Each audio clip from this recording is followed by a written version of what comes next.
আমি তারেক রহমান সাহেবকে অনুরোধ করব, দেরিতে হলো আপনার আশেপাশে যারা আছে তাদেরকে চিহ্নিত করেন। দূরের কোনো লোকের থেকে কোনো বিপদ হয় না, কাছের লোকের থেকে বিপদ হয়।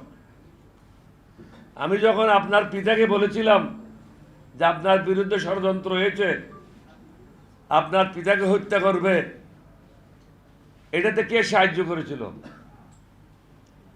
শহীদ রাষ্ট্রপতি জিয়াউর রহমানের প্রাইভেট সেক্রেটারি মাহফুজ তথ্যগুলি আপডেট দিয়েছিল মঞ্জুরকে। আপনার সাথে এখন কিছু লোক ঢুকে গেছে যারা মোসাদের সাথে কাজ করেছে, রয়ের সাথে কাজ করেছে। এরা আপনার লোক না। আমরা যারা আছি আমরা আপনাদের বিরুদ্ধে না। আমাদের বক্তব্যটা কি?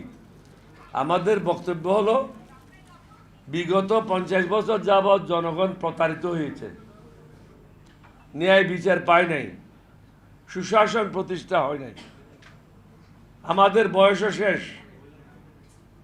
আমরা আপনার কাছে কোনো পদের জন্য লালায়িত না, আমরা আল্লাহর উপর বিশ্বাস করি। আপনি মেহেরবানি করে জনগণের হাতে যে ওয়াদা করেছেন সংস্কার করবেন, এই সংস্কারগুলি করেন।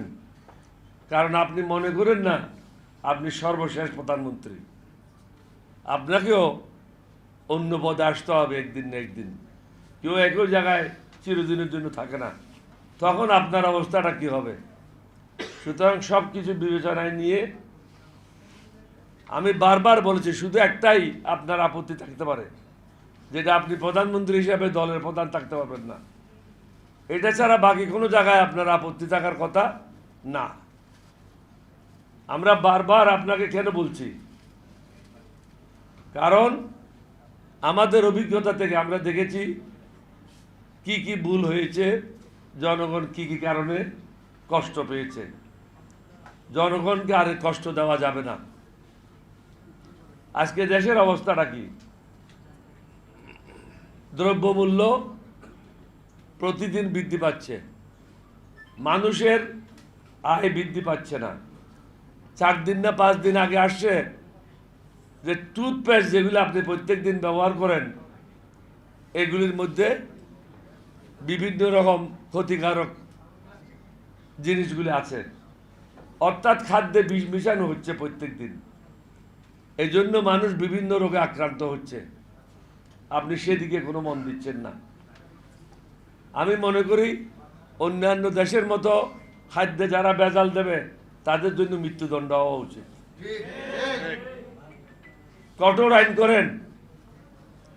আমি আগেও বলেছি, শহীদ রাষ্ট্রপতি জিয়াউর রহমান স্বাধীনতা ঘোষণা করার কারণে বাংলাদেশে সকলের কাছে পরিচিতি লাভ করেছিল এবং প্রসিদ্ধ হয়েছিল। আপনার মাতাও সংসদীয় গণতন্ত্র প্রবর্তন করার জন্য জনগণের কাছে সমাদৃত হয়েছিল, সম্মানিত হয়েছিল। আপনি মোসাদের রর কথা না শুনে জনগণের যে সমস্যাগুলি আছে, আমরা যে সংস্কারগুলির কথা বলছি, এই সংস্কারগুলি মেহরবানি করে করেন। তাহলে আপনি দেখবেন নিরাপদে আপনি আপনার কাজগুলি করতে পারবেন। এখন আমি কয়েকবারই বলেছি, চারিদিকে শত্রু রেখে আপনি দেশ শাসন করতে পারবেন না। আপনি কিন্তু এখন চারিদিকে আপনার শত্রু দ্বারা বেষ্টিত, এটার থেকে বাইরে হওয়ার চেষ্টা করেন।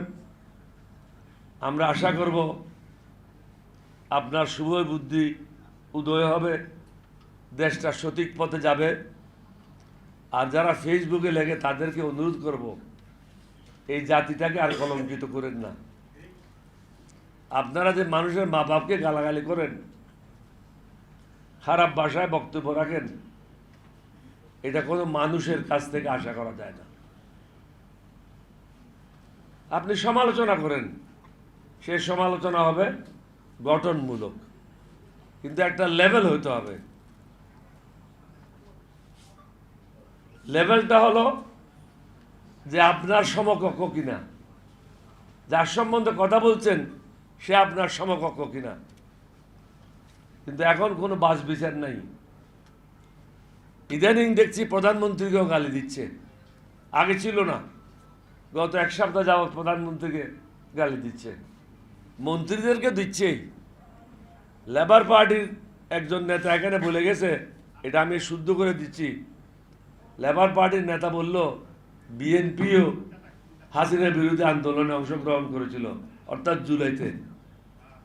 আমি এখানে এটা শুদ্ধ করে দিতে চাই, বিএনপির মহাসচিব বলেছিল জুলাই আন্দোলনের সাথে আমাদের কোনো সম্পর্ক নেই। তো যে বলেছেন এটা আগামীতে এই ধরনের ভুল বক্তব্য রাখবেন না, কারণ ওরাই বলছে ওরা এটার সাথে জড়িত না।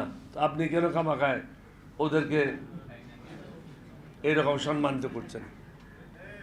আমরা আশা করব সমগ্র জাতি ঐক্যবদ্ধভাবে থাকবে।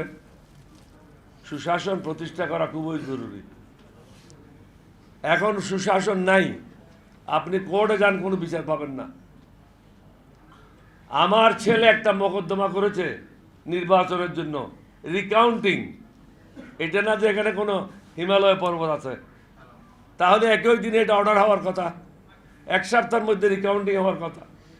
অথচ আজকে 4-5 মাস রিকাউন্টিংয়ের কোনো সুবিধা হয় নাই, হুকুম দেওয়া হয় নাই। অর্থাৎ জাস্টিস ডিলেড, জাস্টিস ডিনাইড। আপনি সুশাসন প্রতিষ্ঠা করতে চান, ন্যায় বিচার পাবেন না। গ্রামে গঞ্জে গিয়ে দেখেন চাঁদাবাজি, টেন্ডারবাজি এবং দখলবাজি। এমন কোনো জায়গা নাই যেখানে দলের লোককে নিয়োগ দেওয়া হচ্ছে না। অথচ হওয়া উচিত ছিল যোগ্য ব্যক্তিদের যোগ্য স্থানে নিয়োগ দেওয়া এবং প্রতিটা ক্ষেত্রে জবাবদিহিতে থাকা। যে হোক জবাবদিহি করতে হবে। জবাবদিহি না হলে সমাজে কখন সুশাসন প্রতিষ্ঠা হবে না, ন্যায় বিচার প্রতিষ্ঠা হবে না। মানুষ মরণশীল, আমাদের সবাইকে মৃত্যুর স্বাদ গ্রহণ করতে হবে। আপনি কি ইমানদার মুসলমান হিসেবে মরবেন না বেঈমান মুনাফিক হিসেবে মরবেন, এটাই হলো কথা।